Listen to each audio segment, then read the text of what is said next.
एक ऐसी रात को याद करो जब सब सो रहे थे पर तुम्हारा मन जाग रहा था, क्योंकि तुम्हारे विचार सोने नहीं दे रहे थे। वो बीते हुए शब्द जो कोई कहकर चला गया, वो अधूरे काम जो तुम्हें खुद पर शर्मिंदा करते हैं, वो डर जो भविष्य का चेहरा बनकर हर दिन तुम्हें डराता है। क्या कभी सोचा है कि असली दुश्मन बाहर नहीं, अंदर है? वो जो हर पल तुम्हें बेचैन करता है, वो जो तुम्हारी नींद छीनता है, वो जो तुम्हारी आत्मा तक को डरा देता है, वो विचार ही है। और जब तक तुम उसे नहीं जीतते, तब तक शांति एक सपना ही रहेगी। आज हम उसी विचार को समझेंगे, उसे तोड़ेंगे, बदलेंगे और ऐसा नियंत्रित करेंगे कि मन फिर कभी तुम्हारा दुश्मन न बने। तैयार हो तो चलो उस यात्रा पर जहां से शांति की शुरुआत होती है, अंदर से।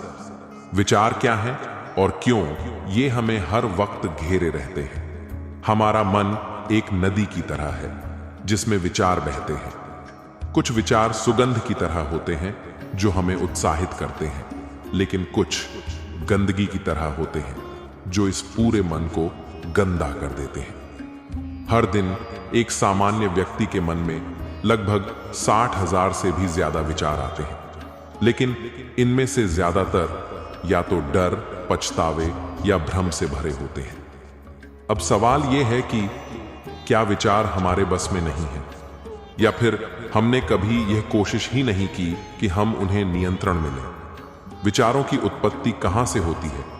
हर विचार की एक जड़ होती है। संस्कार, पास्ट एक्सपीरियंसेस, स्मृतियां, मेमोरीज, आसपास का वातावरण और हमारा भय या अपेक्षा। जब हम किसी आलोचना को बार बार सोचते हैं तो वो एक बीज बन जाती है जिससे हर रोज नए विचार पैदा होते हैं, और यही बेमतलब की सोच एक दिन चिंता बन जाती है। तो शांति पाने के लिए सबसे पहला कदम है विचारों के बीज को पहचानो। जब विचार बेकाबू हो जाए तो चुप बैठो, एक गहरी सांस लो और अपने मन की गतिविधियों को देखो। ध्यान कोई धर्म नहीं, ये एक उपकरण है जो तुम्हें विचारों को सिर्फ देखने की शक्ति देता है, बिना प्रतिक्रिया दिए। जब कोई नकारात्मक विचार आए तो तुरंत मत सोचो, प्रतिक्रिया मत दो। 5 सेकंड रुक जाओ, पूछो अपने आप से, क्या ये विचार सच है? क्या इससे मुझे कोई समाधान मिल रहा है, या ये बस पुरानी आदत है? यह ठहराव ही वो चाबी है जो विचारों की भीड़ में से रास्ता बनाता है।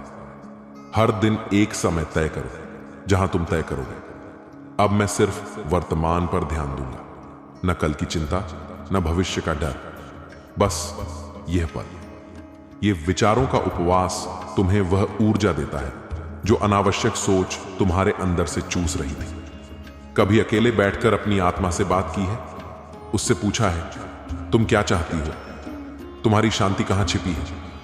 जब तुम आत्मा की भाषा समझते हो तो बाहरी विचार तुम्हें हिला नहीं सकते। फिर तुम बाहर नहीं भागते, बल्कि अंदर लौटते हो। कभी किसी की मदद करके देखा है, बिना किसी अपेक्षा के? तब जो अनुभव होता है वही असली विचार शून्यता है।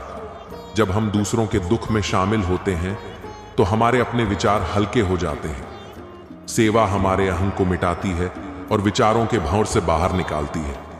विचारों को मारना नहीं है, उन्हें समझना है, देखना है और फिर उनका सही दिशा में उपयोग करना है, क्योंकि विचार अगर बेकाबू हो तो वो नर्क बना देते हैं, और अगर वश में हो तो वही स्वर्ग का द्वार खोलते हैं। यदि तुम चाहते हो शांति, तो चलो भीतर की उस यात्रा पर जहां विचार तुम्हारे सेवक बनते हैं, मालिक नहीं। क्योंकि जब विचार नियंत्रण में आ जाए तभी सच्ची शांति तुम्हारे जीवन में उतरती है। हर दिन लाखों विचार हमारे मन में आते हैं, कुछ हमें ऊपर उठाते हैं तो कुछ तोड़ देते हैं, पर ध्यान उस दर्पण की तरह है जिसमें हम अपने विचारों का चेहरा देख सकते हैं। ध्यान का अर्थ है खुद से मिलना, शब्दों से नहीं, मौन से। जब आप मौन होते हैं तभी आप अपने विचारों को पकड़ सकते हैं, समझ सकते हैं और फिर उन्हें शांत कर सकते हैं। शांति कोई लक्ष्य नहीं है, शांति तो तब आती है जब हम विचारों की भीड़ से बाहर निकलते हैं और वो रास्ता ध्यान से होकर जाता है। हर जवाब सोच में नहीं छिपा होता, कई बार जवाब सोच के रुक जाने में होता है।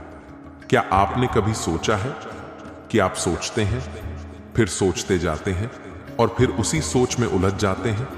शांति तब नहीं आती जब आप हर चीज का हल सोच लेते हैं। शांति तब आती है जब आप सोच को रोक पाते हैं। हर विचार से पहले एक ठहराव हो, हर प्रतिक्रिया से पहले एक विराम हो। यही ठहराव, यही विराम आपको शांति के द्वार तक ले जाता है।